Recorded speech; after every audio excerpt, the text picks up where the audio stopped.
The Claiming of Grimmauld Place by bixgirl1. Chapter 5. Part 2. Commitments Rendered. Malfoy and Harry? Ron stopped, stunned, hands automatically dusting flu powder off himself. He looked around, eyes wide. The house opened that door thing yet? Harry grinned at him crookedly, setting his scroll aside and pushing his glasses higher onto the bridge of his nose. Not yet, he said, sweeping a glance over the rooms as well. It was the first time Ron had been back since he helped find the items from the attic, and Harry was pleased with the obvious shock on Ron's face, his eyes cataloguing the gleaming floors, the patterned rug spread across the middle, the new and refurnished furniture in place. Ron's gaze slid to the walls, painted now in a warm off-white, and the bookshelf Draco had bought on his own, a gift, he'd insisted, his tone annoyed when Harry tried to thank him, as though acknowledging that he'd done something nice, with no thought of repayment, though he could little afford it, was terribly insulting. But if I ever complain about Draco living here, remind me what he's done to the house, okay? Or what the house has done for him, Ron said dryly. Harry rolled his eyes, putting a face. The more Grimmauld Place felt like home to him, the less he appreciated the way the house had obviously preferred Draco from the start. It was a well-earned respect, Harry knew. The sheer ease with which Draco and Grimmauld Place seemed to communicate left Harry feeling on the outskirts. Still, he couldn't resist a smile tugging at the corners of his mouth as he looked around again. Because preference or not, the house did look good, and was starting to feel like home. Want to see the rest? Ron nodded absently. He crouched to give Frank's hand a pat. What else have you done? Here, let's let him out first, Harry said. The doors opened with no instruction, and Ron raised his brows, impressed. Harry gave him a rueful smile as he levitated Frank out to the garden. He and Ron followed, sitting on the stone bench by a leafy potted bush, which was budding small pink flowers that smelled strangely of seaweed. The air was warm, mild, late spring breezes keeping the temperature from getting unpleasant. Pretty much everything, really. Draco doesn't know what the house is waiting for. We've done the dining room, all of the bedroom, even Sirius's, he said, smile fading. Oh, I kept his, but it needed to be cleaned, needed to be cleared. We had Luna do that. Draco said it couldn't hurt, so she came over with her crystals and did each room. It was mostly spell work, anyhow. He shrugged. Also, I have a second kitchen I didn't know about in the basement. What for? Does Malfoy do his potions down there? Harry frowned, giving a clipped nod. Reacher says the house is preparing for large events like the kind that used to be thrown. It's made room off the basement's main space. Or suppose we better have a few galas here. Ron said with a small snort. His eyebrows knitted, voice becoming cautious. You haven't out since you and Hermione. Sorry. Harry sighed, scuffing his toe against the polished stone of the patio. He watched Frank sluggishly making his way onto the patch of grass for a long moment. Yeah. Ron was silent for a bit.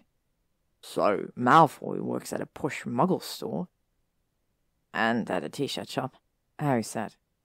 Ron's eyes widened and Harry grimaced, giving him a rundown of what he'd learned about Draco in the last several days. He put some money aside for his parents, gives some to Pansy for letting him store some of his trunks in her flat. Apparently they do contain everything from Malfoy Manor, just shrunken, and sends some of it to the potions master willing to take him on, saving the rest for when he's in Russia.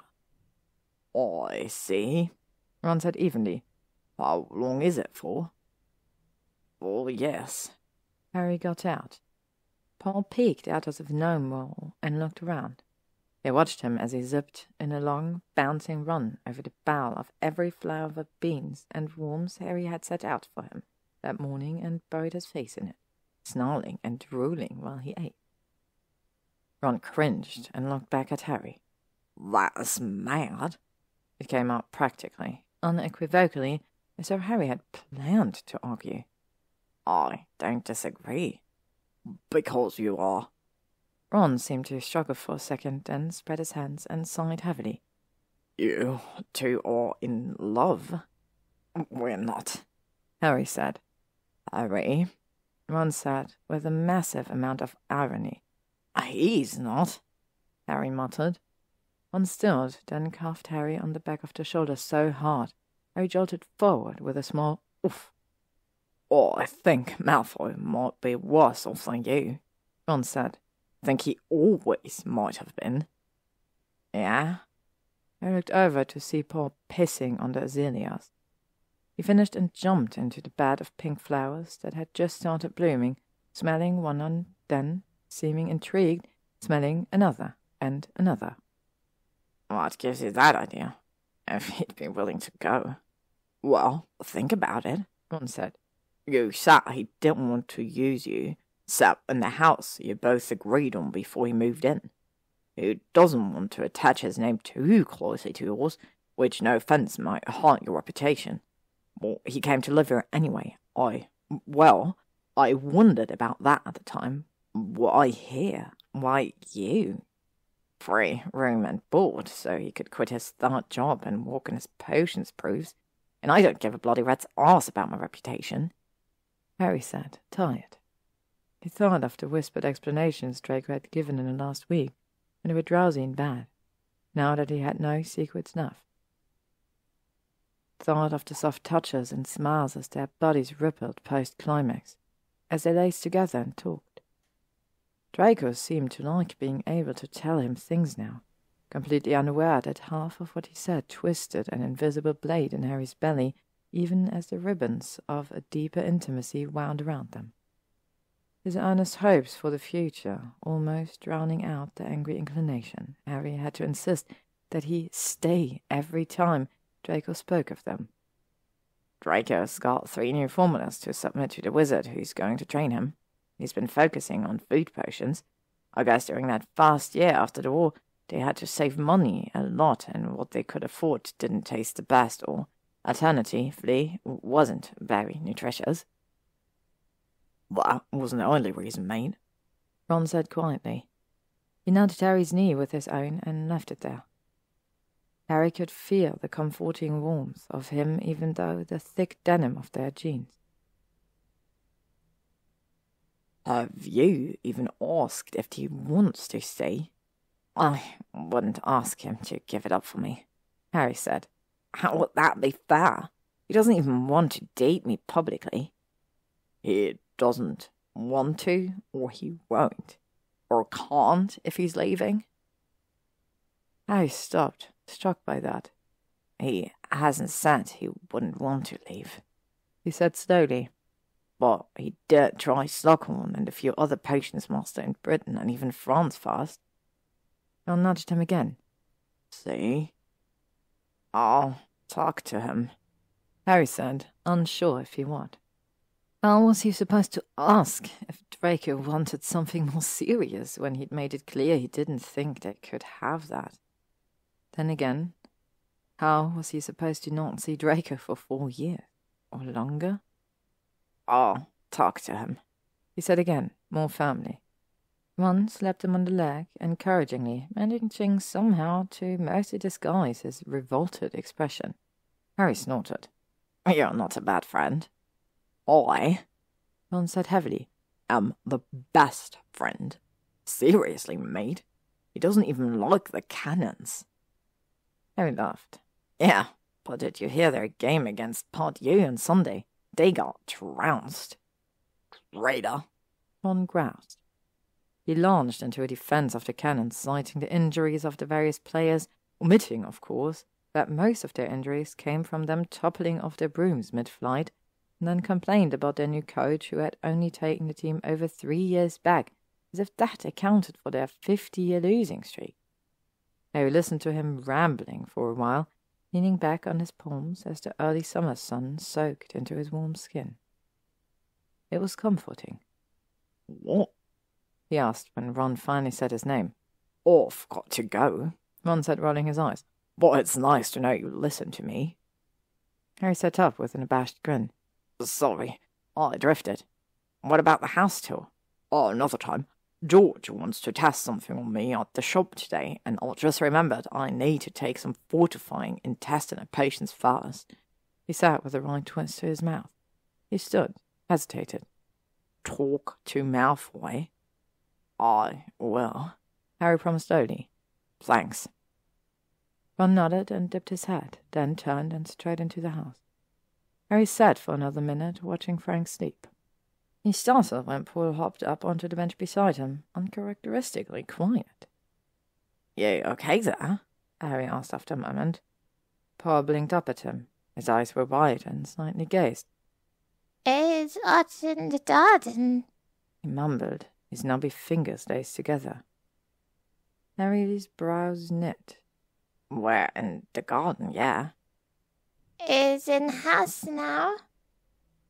No, we're still in the garden, Harry said, perplexed.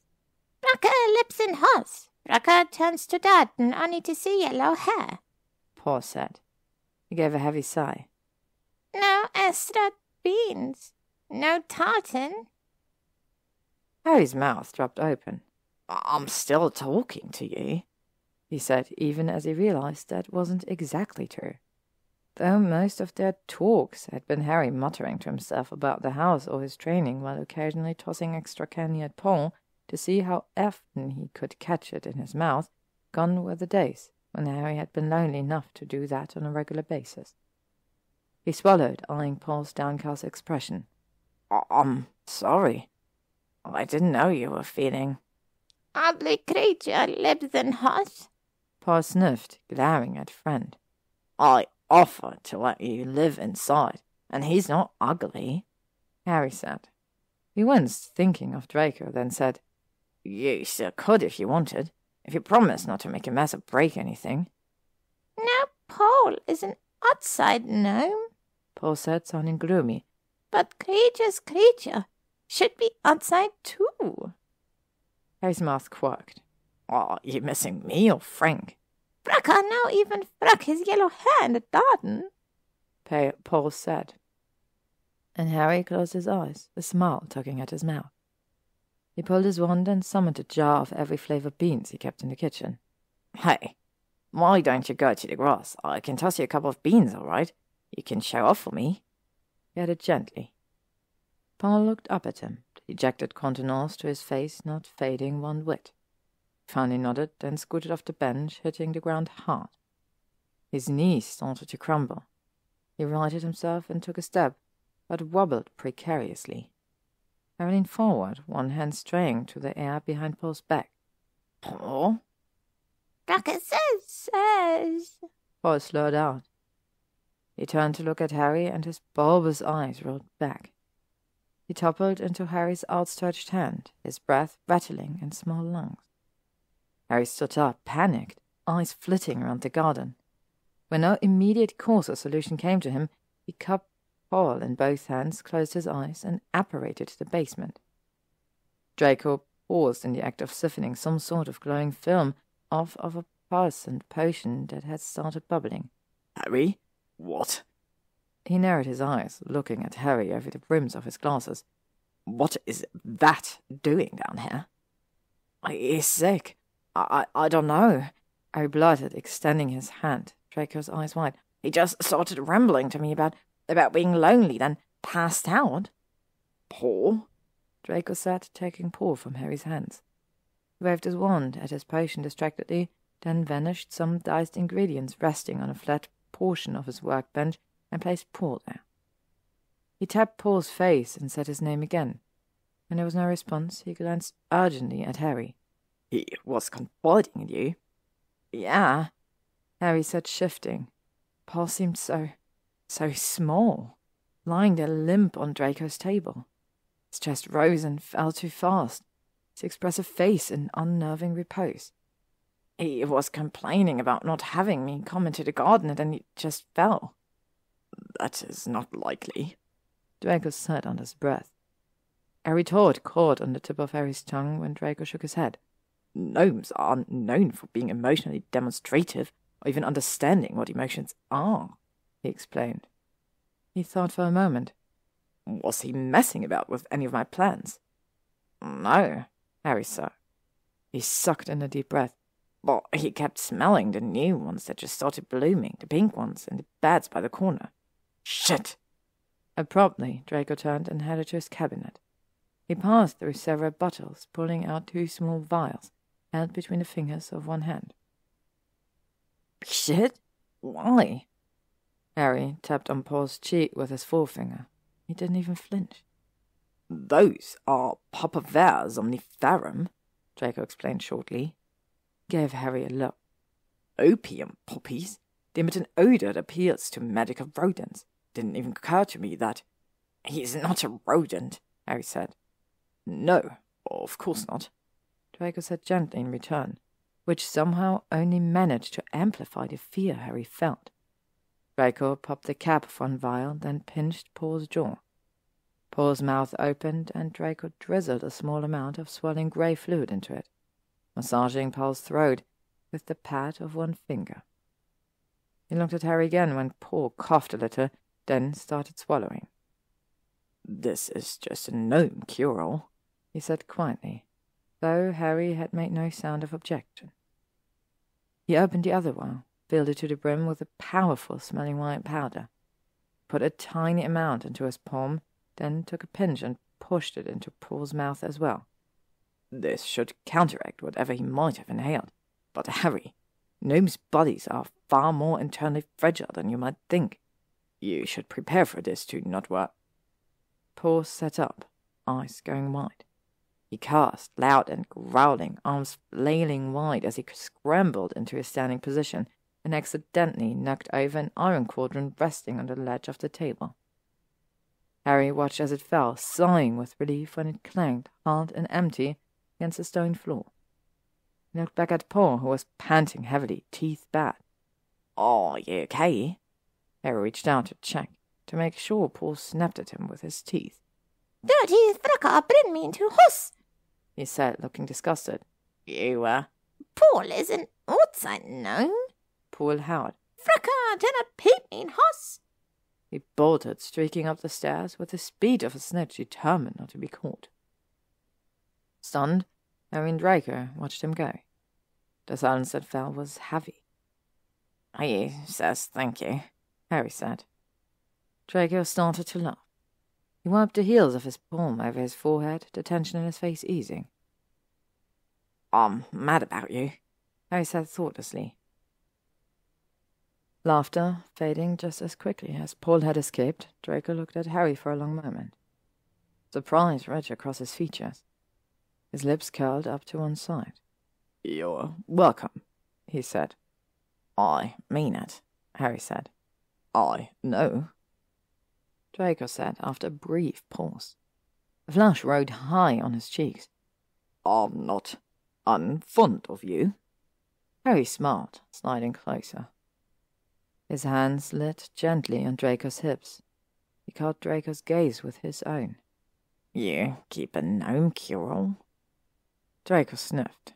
"I keep one for tortoises too, and I happen to have one for dogs in my cabinet, though neither of us has one." "You keep a gnome cure-all for Paul," Harry said. Draco looked away stubbornly. Harry took a breath. "Russia is only a long-distance portkey away," he said. Eyes flashing back to him, Draco seemed to hold his breath. "It is." He paused. "You'll be at Hogwarts full-time, and I'll be training." "We could work it out," Harry said. His hands slid around, fingers linking together over the small of Draco's back. "I'm just saying, perhaps we could see, if you wanted." Harry hesitated. "If it matters, I do." Draco looked at him for a long moment, then surged forward to kiss him. His hands came up to twist in Harry's hair, his mouth soft and questing against Harry's own, his body a lanky press of weight. Harry stumbled a little as the kiss deepened, his tailbone knocking into the opposite counter. Draco rumbled a laugh against him, one hand sliding from Harry's hair to slip under the neck of his t-shirt. He pulled away. "Is that a yes?" Harry asked, hopefully delighted. Draco licked his lips. "It's a thank you for the offer. It's a we'll see, Potter." "You don't want to go," Harry said. Draco looked at him, suddenly wary. Harry tightened his hands around Draco's back to keep him in place. You don't. I'll do what I need to do, Draco said. I've always been that way. Harry released him, the ache of resentment, like a lonely echo, pooling in his stomach. He hit his throat, rubbing the back of his neck with his palm. He could still feel Draco's cool fingers, like the imprint from a ghost there. They looked at each other, and the warm promise of the kiss faded into an uncertain future. I know, Harry said. Harry looked up from his crouch to see Professor Whipple approaching. She patted June on the shoulder. Go ahead and join Herbert, she said. I want you guys to practice together, okay? He nodded, big eyes wide before turning and darting off. He stood. Hi, Professor. Where else would you like me today? Professor Whipple raised her eyebrows. Oh, sorry. Harry smiled uncomfortably. Lulu? If you want to be a teacher, Harry, she said kindly, you're going to have to start thinking of us as peers. I know, yes. He straightened his shoulders. What can I do for you? The headmistress would like to see you. I've already done my training for the morning, he said, confused. Pocketed his wand, then groaned. More scroll work? It's likely, she said, a smile creasing her ancient face. Harry was to take over for her come fall. Professor Whipple had retired some 20 years ago, but had once been a close enough friend of McGonagall that she'd taken the position until Harry had the qualifications to fill it, and he already regretted her absence. One of the portraits just told me, so before lunch, please. Harry nodded and waved to the group of second-year students practicing their trip jinxes, then strode through the corridors of Hogwarts up to the headmistress's office. The gargoyles had long ago, since just after the battle, apparently decided that Harry was allowed anywhere within the castle and began to open at his approach. He hastily said, "My whiskey." Anyway, McGonagall had frowned so deeply the last time she'd seen them let him in without a password, Harry had been afraid the gargoyles would crack in half. He looked up when he entered her office. Curled and spread scrolls lay in an organized mess over her desk, and she set down her quill, nodding to the chair across from it. Harry lowered himself into it, trying not to wince at the look on her face as she stared at him with marked lack of amusement. Paperwork? McGonagall's eyebrows rose. She looked at him over her spectacles and pursed her lips. Why don't you tell me, Potter? She said flatly. Harry swallowed. I was late the other day. Closer? Harry sighed. I didn't get into any of the employee scrolls, he said, voice careful and even. I was just curious about official requirements for working here. You think my requirements for hiring you are too rigorous? McGonagall's voice went up on the end, either incredulous or offended, and Harry hastily decided he didn't want to be the one who made her either of those things. No, it wasn't about me, he said. He reached up, having his glasses to prop them at his hairline, so he could rub his eyes for a moment and get his bearings. He replaced them and looked up at her. You mentioned that Slughorn isn't going to be here for longer than a couple of years. McGonagall blinked. She sat back slightly in her chair. Yes? I may know someone who could fill the position, Harry said. I know you probably already have your eye on several candidates, but this person is good, he told her earnestly, leaning forward. Good enough to take over for Slughorn immediately if you wanted. Then why, Potter, not just bring this up with me during your morning training sessions? She asked archly. Never let it be said that I'd overlook suggestions from my staff if they're good ones. Harry's chest swelled at it. He smiled, face growing warm, and caught the smell of crinkle of an answering smile next to her mouth before she managed to smooth out her face into one stern disapproval again. He doesn't have his potions master yet, Harry said, hedging. There are ways around this, she said. If he's indeed as good as you said, something I would need to verify.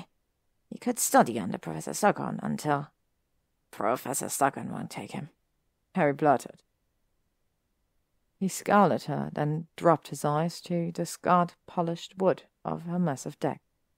Potter, have you tried to arrange employment behind my... No. Harry shook his head, rattled. Looked up at her. No, this person contacted Slughorn privately, searching for a master to apprentice under. Slughorn chose not to be associated with him. I see. And who, may I ask, is this person? Draco Malfoy, Harry said, holding his breath. I see, she said again after a momentary pause. She exhaled long and slow through slightly flat nostrils.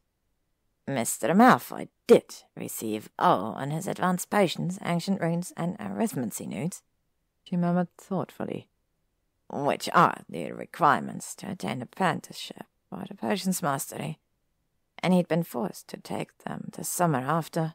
Well, I found it particularly impressive after a challenging year. Harry gave a sigh of relief. He nodded.